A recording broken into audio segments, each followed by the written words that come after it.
상쾌한 아침 원주에서 출발합니다.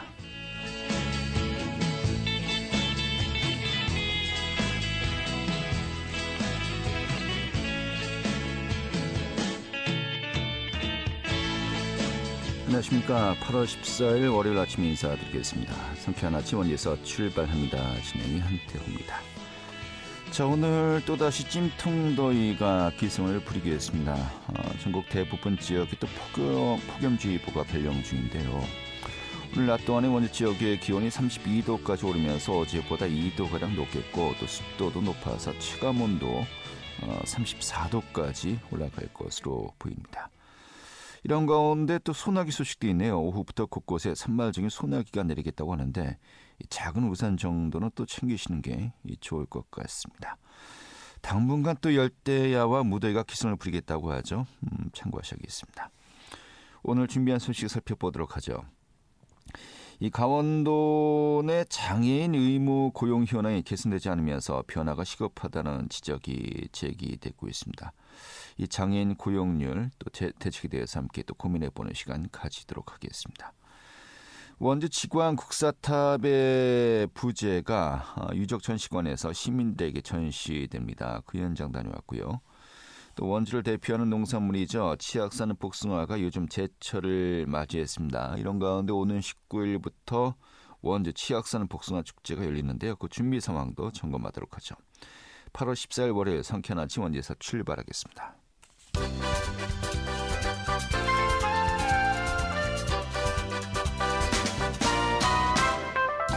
오늘의 뉴스입니다. 이 태풍 카눈의 영향으로 강원도 내 농작물 피해만 여의도 면적의 2배에 달하는 것으로 조사되었습니다. 하지만 농작물 재해 보험의 강원 지역 가입률은 35.5%에 그쳐 농가 부담이 가중될 것으로 우려되고 있습니다. 이 도는 지난 10일부터 피해 조사 및 응급 복구를 진행하고 있고 도와 각 시군의 피해 조사는 오는 21일 마무리될 예정입니다. 강원도와 정선군의 고위험 음주율이 전국에서 가장 높은 것으로 나타났습니다. 질병관리청은 지난해 지역사회 건강조사 자료를 분석한 결과 가운데 고위험 음주율이 16.1%로 전국의 광역지자체 가운데 가장 높았고 기초지자체에선 정선과 양구, 홍천, 철원군이 전국 1위에서 4위까지를 차지했습니다.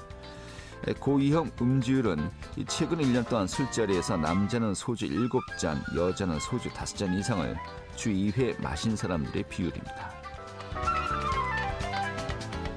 원주시가 지난 11일 원주시청에서 만두축제 추진위원회 의원 15명을 위촉했습니다. 또 축제의 주제와 축제 프로그램 개발 등을 위한 용역 중간 보고회도 열고 만두축제의 기본 계획 수립에 나섰습니다. 원주시는 올해 10월 28일과 29일 이틀간 중앙동 전통시장 일원에서 만두축제를 개최할 예정입니다. 오늘의 뉴스였습니다.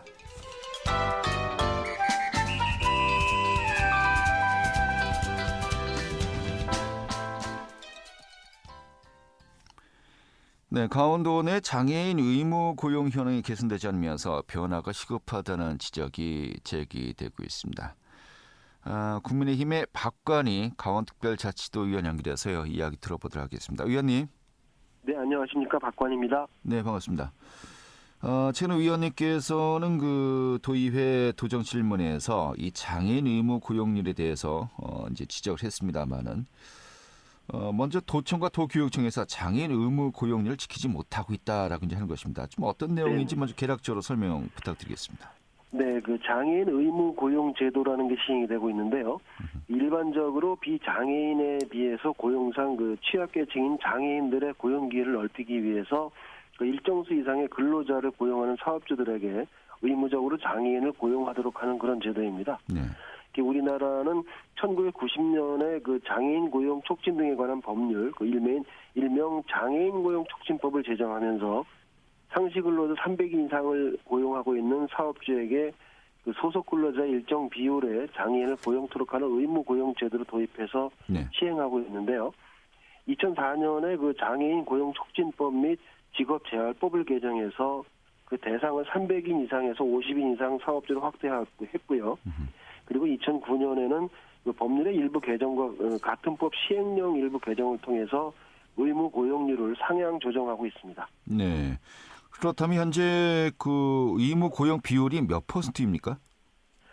예, 현재는 상시 근로자의 3.6%로 되어 있고요. 네. 의무 고용 비율은 그 현재 시군청 및 도청, 교육청 등 공공기관은 그 각각 정원의 3.6%이고요. 상시 근로자의 50인 이상의 기업 역시 같은 퍼센테이지의 의무 고용을 하도록 되어 있는데요. 네.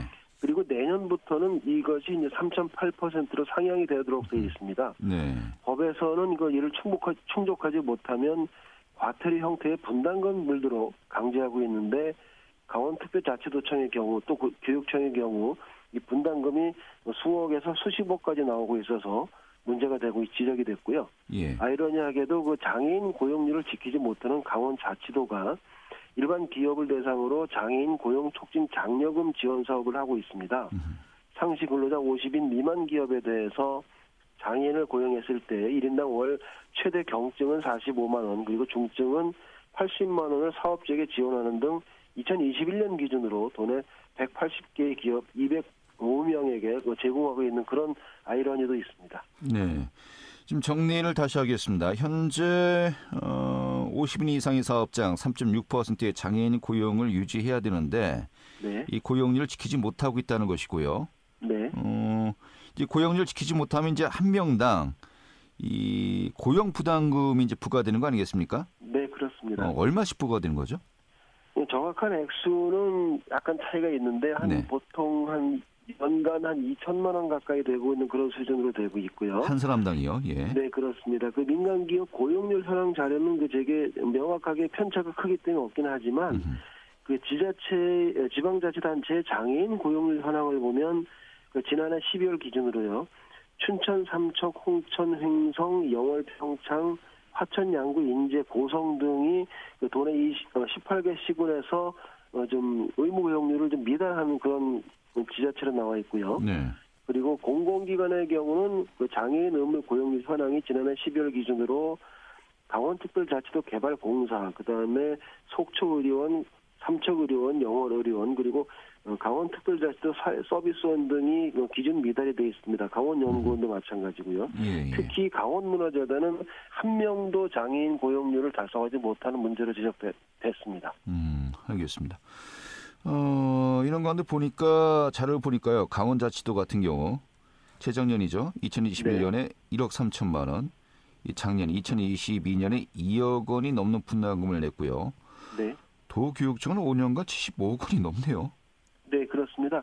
그 법에서는 아까 말씀드린 대로 이제 분담금 형태의 과태료를 좀 납부하도록 되어 있는데요. 이행하지 못했을 경우에 강원특별자치도청의 경우는 2020년에 그 미달 인원이 9명, 그리고 21년에 8명이 미달되면서 각각 1억 1,600만 원, 그리고 1억 3,600만여 원의 그 고용 분담금을 납부를 했습니다. 네.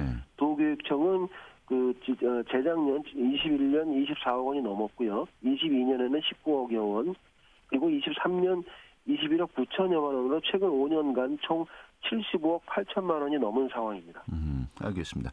일단 위원님께서 지적한 것이 다른 곳은 몰라도 강원특별자치도라든지 또 교육청 차원에서는 이 장애인 고용을 장려해야 함에도 불구하고 이 기관들 스스로가 그 비율을 지키지 못하면서 고용 부담금을 내고 있다라는 부분 아니겠습니까? 네, 그렇습니다. 하지만 또 분명히 또 현실적인 이유 또 어려움도 있을 것 같아요. 어떤 것들이 있을까요? 네, 지금 말씀하신 대로 이런 제도의 취지가 장애인 고용 촉진을 위한 것인데 사실 장애인들이 시험을 거쳐서 채용 기준을 충족시켜야 하는 그런 현실적인 문제가 있습니다. 네. 공공기관의 경우는 현실적으로 미달되는 경우도 많고요. 각 기관에서도 그 문제 해결 노력은 하고 있지만 공공기관 임용 시험은 그 과락이 발생하거나 이런 사유로 인해서 실제 임용이 되지 못하고 있다는 그런 답변도 나오고 있는데요. 네. 특히 교육청의 경우는 지난해 기준으로 지방 공무원이 한 3,700명 정도 되고 교원이 한 14,000명 정도 되고 있는데 지방 공무원은 그 4.8% 달성을 목표로 하고 있지만 또 달성을 하고 있지만 교원의 경우는 최근 5년간 1%대의 고용률을 넘어서지 못하고 있습니다. 네. 실제로 교원 같은 경우 고용률이 부족한 이유는 좀 구조적으로 검토를 좀 해봐야 되는 그런 상황이기도 합니다. 알겠습니다. 교육감도 이렇게 이야기를 했어요. 지원자 자체가 좀 적다. 그리고 합격을 이제 어느 정도 기준선을 맞춰야 또 아이들에게 수업을 할 수 있는 거 아니겠습니까? 학생들에게. 네, 그렇습니다. 이 부분을 충족하는 것이 좀 현실적으로 좀 어려움이 많은 것 같습니다. 네, 그렇습니다. 그 실제 일선의 특히 교육청 같은 경우 그 채용 담당 부서에서는 그 법이 현실적이지 못하다는 그런 그 문제 제기들을 많이 하고 있는데요. 그 시행령 등에서 현실적으로 보완해야 될 부분들, 특히 그 장애인 고용법에 따른 그 예외 직군이라고 있습니다. 네. 우리가 직업 중에 그 공안 직군이라든지 경찰이라든지 그런 것을 견주어 볼 때 교원도 어떤 특정 직으로 좀 분리돼야 하는 것 아닌가 하는 그런 문제 제기를 하고 있고요. 네. 하지만 현행보다 그 좀 세분화되고 구체적인 분류와 적용을 통해서 그 기준을 현실화하는 그런 상향하는 장애인 고용 촉진법 개정안 발의 노력도 좀 필요하고요. 장애인들이 참여할 수 있는 직군 개발 노력을 좀 하는 것도 병행해야 될 것 같습니다. 네, 알겠습니다. 강원도 역시 마찬가지예요. 공직에 대한 선호도가 낮고 또 점수 미달도 발생하고 있기 때문에 이런 그 고용률을 치우기가 힘들다는 것인데, 네. 좀 이제 그 두 가지 차원에서 투 트랙으로 우리가 고민을 해야 되지 않겠습니까? 지금 예외 직군으로서 이런 또 현실적인 상황을 반영할 것이냐, 또 그 이전에 일단 법의 취지를 살려서 장애인 고용률을 높이기 위한 선제적인 노력을 할 것이냐, 이 두 가지의 어떤 방안으로 우리가 고민을 해야 되지 않겠습니까? 어느 한쪽보다는 네. 두 가지를 병행해야 된다는 그렇죠. 게 지금 생각인데요. 예. 그 법을 좀 더 세분화해서 애시당초에 장애인들이 도전할 수 없는 부분에 대해서는 좀 그 부분을 삭제하거나 좀 개정을 하는 부분이 필요하고요.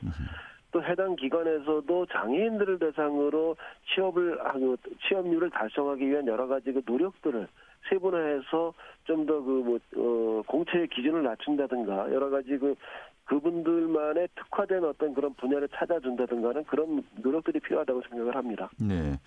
자, 일단은 법률에 근거해서 이러한 여러 가지 문제점이 이제 발생하고 있는 것입니다만은 이 조례라든지 또 도 차원의 노력으로서 이것을 좀 개선할 여지가 있을까요?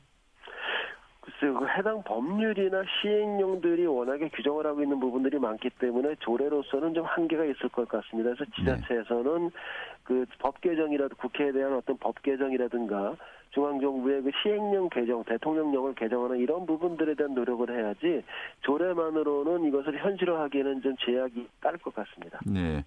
자, 아무튼 고용부담금은 계속해서 내고 있습니다. 네네. 이 상황을 뭔가 좀 수습은 해야 될 것 같고요. 현실적인 또 어려움만 토로하기에는 분명히 또 문제가 있는 거 아니겠습니까?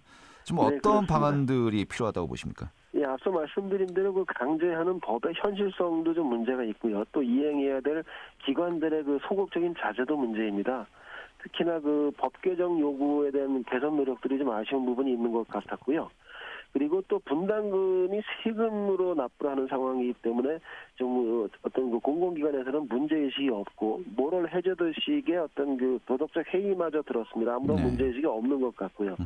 따라서 그 보다 적극적인 그 법을 이행하려는 의지와 노력이 필요하고 그리고 법이 불합리한 부분은 좀 고치려는 어떤 공공기관의 적극적인 자세가 같이 병행이 돼야 된다고 생각을 합니다. 알겠습니다.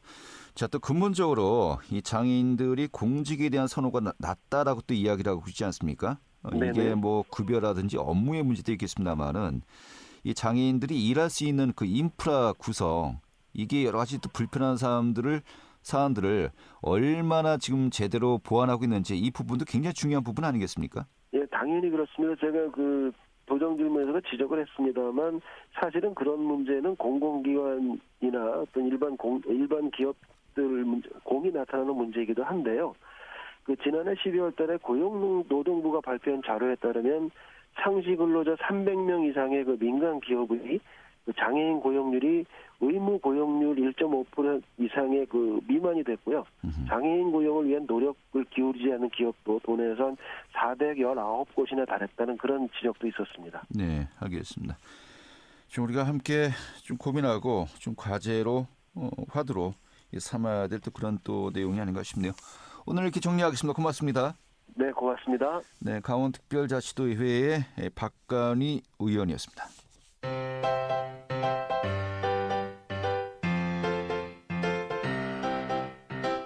KBS 원주방송국이 유튜브 다시 듣기 서비스를 실시합니다. 매일 아침 강원 영서남부권의 뉴스와 정보를 전해드리는 상쾌한 아침 원주에서 출발합니다는 KBS 원주라디오 유튜브 채널을 통해 다시 들을 수 있습니다.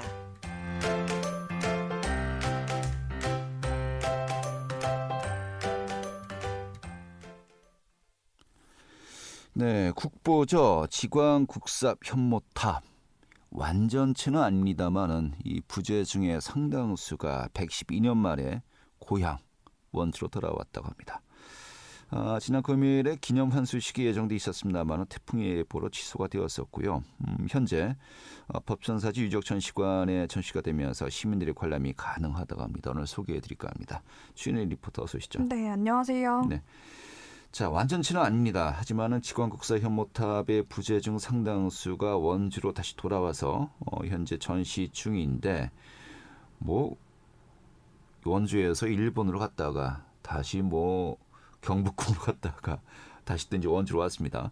그 이동거리만 따져보니까 1900km가 넘는다고 하는데 그 과정부터 좀 우리가 알아볼까요? 네, 원주 법천사지 지광국사탑이 법천사지 유적전시관에 보관되고 있는데요. 이 지광국사탑의 화려하고 아름다운 문양은 고려예술의 정수라고 불리는 탑입니다. 일제강점기 당시에 일본이 일반 승탑치고는 모양이 상당히 아름다운 이 지광국사탑을 본 뒤 탑을 구매하게 되는데요. 이후 탑을 무단 반출하면서 서울과 대전 등 국내 지역뿐만 아니라 일본 오사카에까지 반출되면서 곳곳이 파손되고 해체되는 여러 고난을 겪었습니다. 이후 보존 처리를 위해서 국립문화재연구소, 국립중앙박물관 등의 국내 지역에서 보관이 됐는데요. 크고 작은 지역의 시민단체의 적극적인 환수활동과 원주시의 노력 끝에 원래 자리인 원주로 돌아오게 된 겁니다. 이 석탑을 구성하는 총 33개의 부재 중 가장 훼손이 심한 옥계석과 탑신석을 제외하고 31개의 부재가 돌아왔는데요. 이렇게 반출된 이후 문화재가 고향으로 돌아온 건 전국에서 최초의 사례인 만큼 큰 의의가 있습니다. 이를 기념해서 지난 금요일에는 환수식이 진행될 예정이었는데요. 태풍 예보로 환수식은 취소됐지만 많은 시민의 관심 끝에 탑이 예정보다 빨리 원주로 돌아올 수 있었던 만큼 앞으로도 지광국사탑이 고향을 떠나지 않도록 시민들의 적극적인 관심이 필요하다고 합니다. 원주 역사박물관 이상훈 학예연구사 이야기 들어봤습니다. 지광국사탑 부재 31개는 법천사지 유적전시관 기획전시실에서 전시될 예정입니다. 유적전시관은 당초 지광국사탑과 탑비가 실내로 들어올 경우를 대비하여 내진 설비 및 복층구조, 항온항습 설비 등을 갖출 수 있도록 설계가 되었습니다.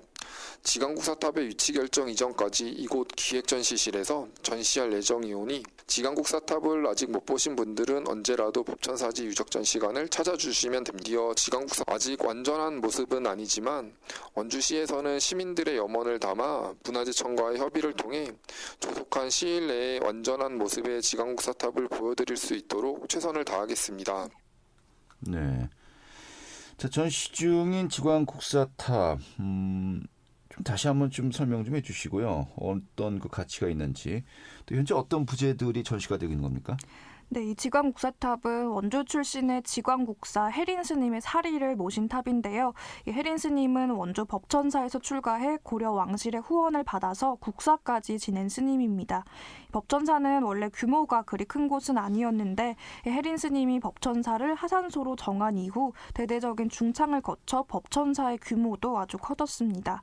이 지광국사탑의 가장 큰 이의는 일반적으로 기존의 승탑은 팔각형이나 원형으로 만들어졌는데 이 지광국사탑 이후 다양한 형태의 승탑이 만들어지게 됐습니다. 또 이 지광국사탑의 화려하고 다양한 문양은 고려예술의 백미라고 꼽히고 있는데요. 이 지광국사탑과 같은 일반적인 승탑은 크게 상륜부, 탑신부, 기단부로 이루어졌는데요. 이 중에 탑의 핵심 부분인 탑신석과 옥계석을 제외하고 나머지 부재를 볼 수 있습니다. 이 옥계석은 한국전쟁 당시 폭탄을 직격으로 맞았던 부재이고 탑신석은 스님의 사리를 보관하는 가장 중요한 역할을 하는 부재인데요. 이 보존을 위해서는 추가적인 모니터링이 필요해 이번 환수에서는 제외됐습니다. 이 두 부재를 제외하고 31개의 부재가 법천사지 유적전시관 기획전시실에서 전시되는데요. 전시관을 찾은 시민 이야기 들어봤습니다. 언론에서 보도되는 거 통해서 듣기는 했는데 부재들이 그 고려시대의 역사를 담고 있는 탑이라서 그 문양도 그렇고 또 생김새도 그렇고 전형적인 탑의 모습이 되게 원주시를 상징하는 것 같아서 뜻깊었습니다. 직접 와보니까 가족이랑 다시 한번 방문해보고 싶고 원주시 문화유산에 대해서 다시 한번 깨달을 수 있었던 좋은 기회였습니다. 네, 그렇군요. 자, 끝으로 법천사지 유적전시관 전시 정보를 좀 정리해 볼까요? 네, 이번 지광국사탑 부재 외에도 법천사지 유적전시관에는 법천사지 발굴 조사를 통해서 출토된 많은 유물들이 전시되고 있는데요. 매주 월요일을 제외하고 매일 9시부터 오후 6시까지 운영됩니다. 또 해설이 진행되는 시간에 맞춰 방문하면 다양한 유물에 얽힌 자세한 이야기를 들을 수 있으니 참고하시면 됩니다.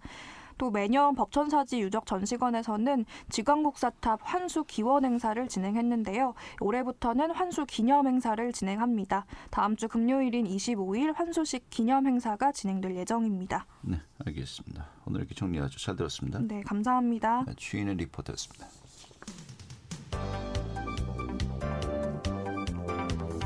생생한 현장, 유익한 생활 정보를 전해드리겠습니다. KBS 원주라디오 상쾌한 아침 원주에서 출발합니다를 함께하고 있습니다. 네, 원주를 대표하는 농산물 중 하나죠. 치악산 복숭아 요즘 제철을 맞이했습니다. 이런 가운데 오는 19일부터 20일 치악산 복숭아 축제가 열리는데요. 오늘 그 내용 살펴보도록 하겠습니다. 원주시 농업기술센터 로컬푸드과의 어밀식 유통지원팀장 연결하죠. 팀장님. 네, 안녕하세요. 네, 반갑습니다. 자, 올해 19일부터 20일까지 치악산 복숭아 축제가 이제 열리는데 그 일정 먼저 좀 소개부터 해주시죠. 네, 알겠습니다. 예, 치악산 복숭아 축제는 1999년 제1회 행사를 시작으로 해서 코로나19 유행 기간을 제외하고는 매년 개최되었으며 올해로 22회째를 맡고 있습니다. 근본 행사는 치악산 복숭아 원주시 협의회 주관으로 이번 주 8월 19일부터 8월 20일까지 이틀간 댄싱 공연장 앞 젊음의 광장에서 개최합니다. 본 행사는 원주시의 대표 농산물인 치악산 복숭아의 우수성을 대내외에 널리 알리고 도시와 농촌의 상생의 장을 마련하여 치악산 복숭아의 브랜드를 홍보하고 소비자 인지도를 높이기 위한 행사입니다. 네, 그래요. 이 복숭아가 요즘 제철인 거죠? 네, 그렇습니다. 예, 올해 작황은 어떻습니까? 치악산 복숭아 주 수확기는 7월 초 신비 복숭아를 시작으로 해서 10월 초 장원 황도까지 지금 7, 8월이 제철입니다. 금년 복숭아 그 작황은 개화기 저온에 의한 착과수 감소, 그리고 봄철 우박에 의한 상처 과일 발생과 그리고 7월 집중호우에 의한 낙과 발생 증가로 생산량은 전년 대비 10에서 15% 정도 감소할 것으로 예상됩니다. 네. 생산량이 좀 줄 수밖에 없군요. 네, 그렇습니다. 그럼 맛도 좀 떨어지는 거 아닙니까? 그렇지는 않습니다. 네. 알겠습니다. 이번에 또 복숭아 판매도 하고요. 네. 뭐 다채로운 체험 행사도 준비되었다고 들었습니다. 어떤 프로그램들이 현재 준비가 되고 있습니까? 행사는 이틀간 개최되는데요. 예. 8월 19일 토요일에는 복숭아 길게 깎기 대회, 그리고 훌라후프 돌리기, 손 안 대고 복숭아 빨리 먹기, 그리고 팔씨름 대회 등 그 각종 체험 행사와 함께, 그리고 가수 이태모의 버스킹 공연, 그리고 M클럽 난타, 아랑고고 장고팀의 식전 행사와 함께, 네. 그리고 식후 행사로는 이제 개그맨 김명덕의 진행으로 나팔박, 유채아, 문영선 등 초대 가수의 축하 공연이 이어지겠습니다. 그리고 8월 20일 일요일에는 복숭아 OX 게임, 얼음 위에 오래 버티기, 행운의 경품 장치 등과 함께, 그리고 가수 백도와의 버스킹 공연, 퓨전 장구춤 공연, 그리고 즉석 복숭아 노래자랑 순으로 프로그램을 진행합니다. 네, 알겠습니다. 자, 뭐 여러 가지 프로그램들이 준비되어 있지만은 역시 네. 이 축제의 주인공은 복숭아 아니겠습니까? 그렇습니다. 치악산 복숭아 좀 어떤 점에서 좀 경쟁력이 있다라고 우리가 이해하면 될까요? 그러니까 어떤 점에서 좀 우수하다고 볼 수 있을까요? 네, 그 원주는 이제 그러니까 치악산 복숭아가 어떤 점에서 우수하다고 볼 수 치악산 있을까요? 복숭아는 그 예. 치악산의 그 청정 지역에서 풍부한 핵살과 이제 낮과 밤의 큰 일교차 등의 최적의 환경에서 재배되고 있습니다. 그래서 당도와 식감이 좋은 것이 특징입니다. 네, 알겠습니다. 실제로 또 복숭아 축제를 통해서 작년 같은 경우는 뭐 4,500여 상자가 이제 판매되었다라고 하는데 올해도 그 정도가 준비되고 있는 겁니까? 지금 실제 농가 소득이 어느 정도 도움이 될 수 있을까요? 네, 작년에 행사 기간에는 치악산 복숭아가 4kg짜리 4,500상자를 판매해서 한 1억 800만 원의 판매액을 올렸고요. 네. 그리고 기타 농특산물 13개 품목 판매액이 2,800만 원이었습니다. 금년에는 이제 목표액을 좀 상향하여 한 6,000상자를 판매할 계획으로 있습니다. 그리고 예. 원주 쌀찐빵, 그리고 황골엿, 정지들 고추장, 그리고 복숭아빵 등 해서 가공 농특산물도 알겠습니다. 판매액 증가를 기대해 봅니다. 복숭아만 올해 6,000상자를 준비하고 있군요. 좀 예, 많은 예. 분들이 함께 하셨으면 좋겠네요. 오늘 이렇게 정리하겠습니다. 고맙습니다. 네, 감사합니다. 네, 원주시 농업기술센터 로컬 푸드과의 어밀식 유통지원팀장이었고요. 오늘 순서는 여기서 모두 마치겠습니다. 고맙습니다.